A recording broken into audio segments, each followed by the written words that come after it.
The need for nurses is a dilemma facing most healthcare systems, and Upstate University Hospital is not immune. But the hospital may have found a cure with virtual nursing. Joining us now to talk more about the program is Upstate's Chief Nursing Officer, Scott Jesse, and Tracy Bruguglia, Associate Director of Nursing. We appreciate you both. This is very exciting to learn more about this. Thanks for having us. Yeah, so, I guess let's start very simply. What is virtual nursing? Because just by the sounds of it, I think my mind automatically went to AI and there were no people involved in it. True, Tracy? No, not true at all. Virtual nursing is really an innovative approach to patient care where a virtual nurse is added to the care team, and we can offload some of the work that doesn't require to be in person. So the virtual nurse can complete things that the bedside nurse will also be present to do some of those in-person tasks. Some of the paperwork can be offloaded to our virtual team. Admissions and discharges is where we started. Discharges, let's talk about that, because anyone who's been hospitalized know the discharge can be a lengthy process. Can this help speed that up? It certainly can. Not to mention also, though, we are providing safe, quality discharges. The virtual nurse will video with a patient, and that is their only patient at the time. And so it is one-on-one, and the patient has ample time to answer any questions that they might have, and also give them all of the tools that they need to be successful in their transition back home. So Scott, we're saving on admissions and discharge, so we're definitely saving a lot of time. How does that help the nursing staff that's on the floors of your hospitals? Yeah, so the process really does two things. It does that uninterrupted time with the patients, which is really important, especially during admission and discharge, to get all the relevant information. But for the bedside staff on the unit that's caring for the staff or for the patients, it frees them up to do other hands-on tasks at the same time. So the virtual nurse is doing some paperwork and administrative things, and the bedside staff is doing IVs, administering medications, helping with procedures. So it lets us extend our workforce. Gotcha. A lot of people will be curious about just the mechanics of it. How does this work? Is there, like a nerve center, so to speak? There is. We are very excited. We were lucky. This year we opened what is called our Throughput Operations Center, or the TOC for short.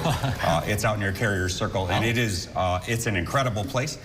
It is like NASA Mission Control almost. Wow. Large space with about 20 digital video monitors that show all sorts of activity of patient movement through the system, and about 30 workstations for our staff who are doing a wide variety of things. So our transfer center and our bed managers, so all the people who manage patient movement in and out and around in our system work out of the TOC.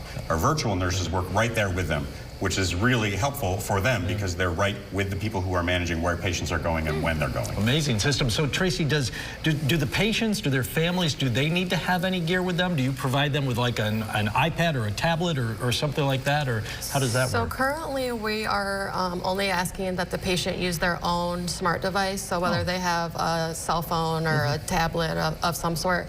But one of the best things about the whole entire program is that a patient's family or healthcare proxy or anybody that wants to be involved in the care, we can video them right into the visit from wherever they are. Yeah, they don't have to be at the hospital. Bedside. Oh, wow. They could literally be anywhere in the world, which is a really beneficial thing. Wow. Yeah. What would you say to the person who's really skeptical about all this and says a virtual nurse can never replace the personal nurse, the in-person Well, they are nurse? not replacing the bedside nurse at all.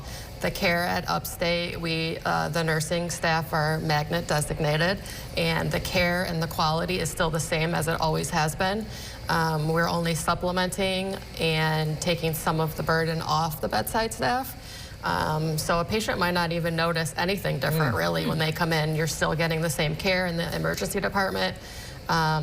And we have found since we started the program that nearly 50% of the patients that are admitted are getting their admission completed by a virtual nurse before they even get to their inpatient bed. Wow, amazing. And that's really important because the patients then get to the floor and the nurses can go right into their care. Yeah. Last quick one for you. Where do you see this going? So we're doing admissions, discharges. What would you say is next? Yeah, a couple things. We are super excited. December 1st, our Golisano Children's Hospital pediatric patients will be able to participate in this program, which is exciting for us. We know then we're going to be looking at patients who might be getting discharged outside of home discharges to facilities. Perhaps we don't use this process for those patients yet. And down the road, our virtual nurses will likely be expert resource nurses for our staff at the push of a button, which is a tremendous feature for the bedside staff. And we would like to ultimately get all of our rooms equipped with the right equipment so they don't even need their own device. The virtual equipment will be right in the room and they could call on demand. I love it. Tracy. Impressive. Thank you so much for sharing this with us. Yeah, Very exciting stuff. Thank you. All right, thank you.